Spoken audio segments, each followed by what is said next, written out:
Hello bachcho, let's read the question. The question says a rod CD of thermal resistance 5.0 K by W is joined at the middle of an identical rod AB as shown in figure. The ends A, B and D are maintained at 100 degrees Celsius, 0 degrees Celsius and 25 degrees Celsius respectively. Find the heat current in CD. तो चलिए सबसे पहले हम लोग की concept को देख लेते हैं. अब की कॉन्सेप्ट हम लोग देखेंगे about heat current. Now heat current is defined by H. So H is equal to होता है Q बाई T, जहां पे Q क्या होता है? Q होता है हीट और T होता है time taken for flow of heat. So heat current H is given by Q by T और Q का वैल्यू होता है KA delta T by X. So this is the value of the heat current. So heat current H is equal होता है Ka delta T by X. इसको हम लोग ऐसे भी लिख सकते हैं Ka T1 minus T2 by X. अब देखिए एक फिगर से हम लोग समझ लेते हैं कि एग्जैक्टली क्या हो रहा होगा. मान लेते हैं एक हमारा ऐसा कंडक्टर है जहां पे at this point the temperature is T1 and at this point the temperature is T2. So the heat current which will be H, that is given by Ka T1 minus T2 by X, provided that T1 is greater than T2. ऐसा होना चाहिए. तो this will be the key concept. अगर हम लोग इसी को अगर बढ़िया से देखें फिर से, तो इसको हम लोग ऐसे भी लिख सकते हैं that H is equal to T1 minus T2 divided by X by Ka. ऐसे हम लोग लिख सकते हैं. And what is x? x is the length of the conductor. ये x क्या है? This is the length of the conductor. ये हम लोग मान लेते हैं this is the length x. So ये जो x by k, this is nothing but the thermal resistance. So x by ka is the thermal resistance.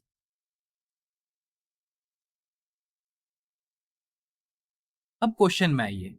देखिए हमें बोला जा रहा है कि CD और AB are identical rod. So if the length of CD is L, then length of AB will also be L. So A से लेकर C तक हो जाएगा L/2 एंड C से लेकर B तक हो जाएगा L/2 again. So this length will be L/2 and this full is L. अब देखिए अगर हम लोग इसको बढ़िया से बनाए फिगर को, ये कुछ हमारा ऐसा है.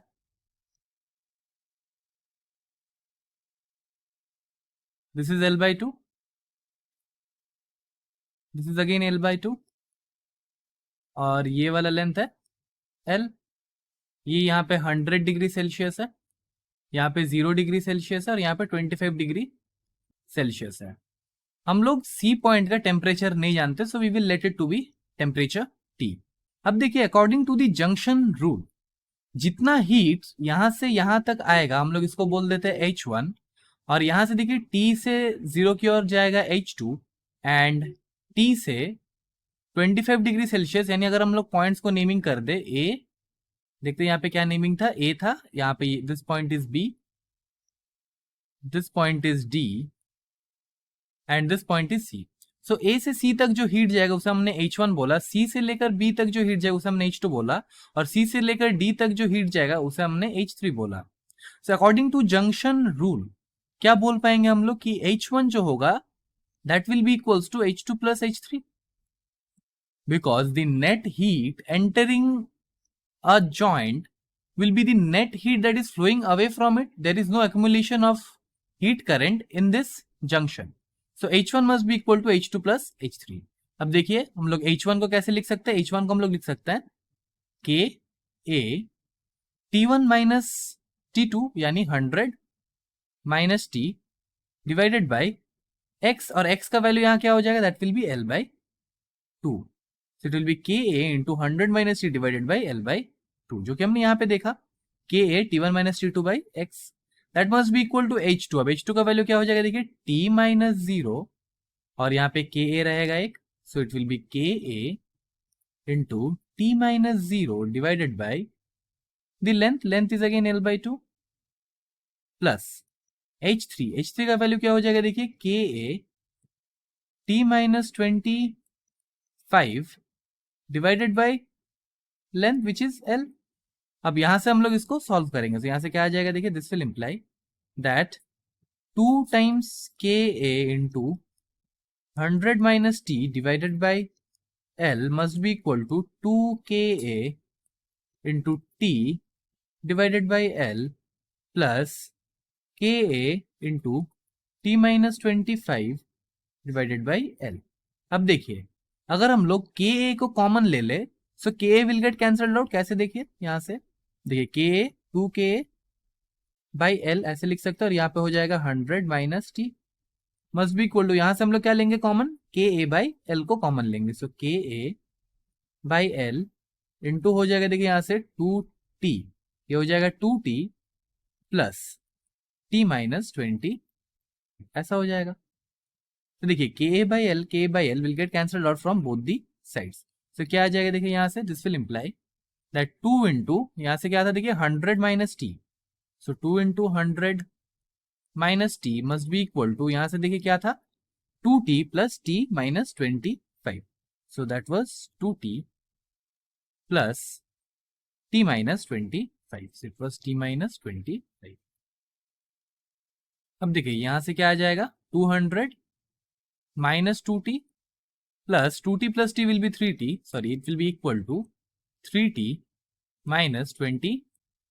अब t वाले टर्म्स को एक साइड लेके जाते हैं, तो यहां से हमें क्या मिल जाएगा 2t plus 3t must be equal to 200 plus 20, यहां से हमें क्या मिल जाएगा 5t must be equal to 225, और यहां से हमें t का वैल्यू क्या मिलेगा, t will be equals to 225 by 5, ये क्या आ जाएगा 5, t is equal to 5 4 times is 20 and 45 degree Celsius. तो t का वैल्यू क्या आ जाएगा हमारा 45 डिग्री सेल्सियस। और t क्या है हमारा, t है हमारा C पॉइंट का टेम्परेचर।